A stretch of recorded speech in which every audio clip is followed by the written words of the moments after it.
Hello and welcome to News Centre. I'm Parikshit Luthra. The top story we are tracking this evening. Finance Minister Nirmala Sitharaman has introduced a bill in the Lok Sabha for amendments to the Insolvency and Bankruptcy Code. The amendments are aimed at reducing delays under the IBC and will introduce creditor-initiated insolvency resolution process. The government has also proposed an out-of-court initiation mechanism for genuine business failures. The changes are aimed at facilitating faster and more cost-effective insolvency resolution. The government also aims to ease burden on judicial systems, encourage ease of doing business and improve access to credit. Group insolvency framework will also look at efficiently resolving insolvencies that involve complex corporate structures. The new law proposes cross-border insolvency framework to protect interests of domestic and foreign stakeholders. The bill has been referred to a select committee of Parliament. To take this discussion forward, I'm now joined by former Finance Secretary S.C. Garg and Kumar Saurabh Singh, partner at Khaitan and Company. Gentlemen, thank you very much for joining us. Mr. Garg, one of the major problems with the IBC, the original intent was clear and was good, but what we were seeing is that the average time taken for admission was almost 434 days. And we're not talking about resolution, we're talking about admission. Do you think this bill will do a great service by fixing a time period for an application to be admitted or not? See, fixing timetable is the easiest thing to do, but adhering to that is the real test. The IBC has the time sort of table for every process, including the total resolution and all. So how would this one, once it becomes the act, so far it's going to the select committee of the parliament, they will take time, and what finally becomes the law, we don't know. But assuming that this becomes the law as it has been introduced in the Lok Sabha, there are good proposals sort of to start counting from the day, specifying timelines for the initial admissions and all. Hopefully that is a step forward. But don't sort of discount the ingenuity of Indian legal system, the lawyers and the people involved to sort of test this out as the time comes. Right. That's an important point, sir. Saurabh, if I can come to you, what do you think will be the proof for global investors and even domestic investors to trust India's insolvency process even better?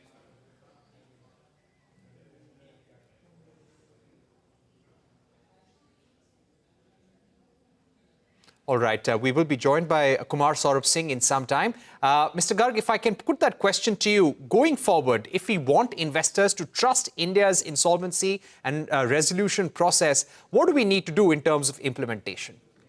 The bill has many provisions to sort of address the interest or the concerns of the investors, whether foreign investors or domestic investors, including trying to put together a regime for the cross-border resolution, insolvency resolution. This has been in the works for many years. I remember when I was in the system in 2017-18, we were talking about introducing cross-border insolvency resolution. That has come now, and that has come, by the way, only as a kind of enabling provision. The bill talks about that the government will frame the rules as it when you go through it. So becoming the law and then framing the law is quite far in the future. Likewise, the group insolvency resolution is also a very complicated kind of thing. Remember the ILFS issue or the GenSol, and where multiple companies, subsidiaries exist, and if one has defaulted, the other one has not default. How do you resolve in such kind of group bankruptcy and insolvency cases? Again, there, the bill proposes enabling provision. The government will bring the rules in times to come. So we'll have to watch out what comes into those rules. A good move possibly is, yeah. All right, you're saying a good move, a good intent, a good message that we're sending to domestic and foreign investors. Let me also go across to Kumar Saurabh Singh. Saurabh, if I were to ask you, do you think this bill will address concerns in the banking sector among investors about what has happened with the Bhushan Steel resolution process? Now, the Supreme Court had quashed JSW Steel's plan for resolution in the case of Bhushan Power and Steel. The banks were asked to return 19,300 crores. There was 34,000 crore of bank exposure, which is at risk. This is at a review stage right now. But do you think this bill and the government's message here will address those concerns? I think the message is very clear. I think some of the problems of last 3-4 years, if you see the last amendment of law came in 2021, and some of the problems which had crept in the system through various interpretations of courts have sought to be addressed through this amendment. Now, in terms of very specific context of Bhushan Steel, yes, I think the intent seems to be to address, but the messaging is more at the NCLT level, because NCLT is required if in case of non-compliance of the provisions of the plan with the law, to send the plan back to COC and give it a chance to come back. Now, while NCLTs are going to work in that framework, I mean, for the apex court of the country, they have lot wider powers and they have exercised discretion in many situations. So, I mean, that, as Mr. Garg was also mentioning, the interpretation of law is something that will be left to the courts. But I think the intent from government side is quite clear. Some of the issues that the process has faced in the last few years, there is an attempt to address it. Does it completely allay all apprehensions? That only time will tell, and it will depend a lot on how the law is implemented through courts. So it will have to be seen over a period of time. But I think the direction of changes seems to be quite welcome and in the right direction. All right, let me go back to Mr. Garg. Mr. Garg, when it comes to out-of-court settlement, in the case of genuine business failures, there is a provision for this to encourage out-of-court settlements. This will be an important factor in reducing litigation pendency of cases under the IBC process. Do you think if this bill is passed in this form and implemented, a lot of people in the corporate sector will try and resort to this process? See, this is a very interesting proposal. So what essentially is that the lenders are being put in charge of the insolvency process instead of the court as part of the corporate resolution process.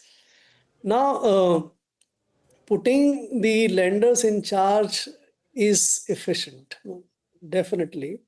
The lenders can take more and faster decision, and they can do a commercial kind of deal in case there are genuine business failures. But the very same proposal can also be misused completely. What we saw in several cases resolved here, where the haircut was 90% or 95%, you don't know whether that was actual business failure or there was sort of some game going on between the lenders and the corporate debtor.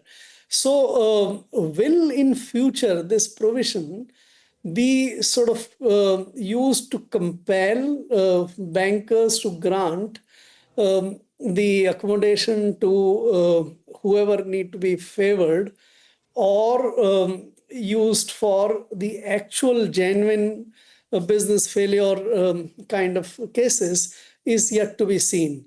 So it's a double-edged. The law is not really being set through the proposed bill. So in that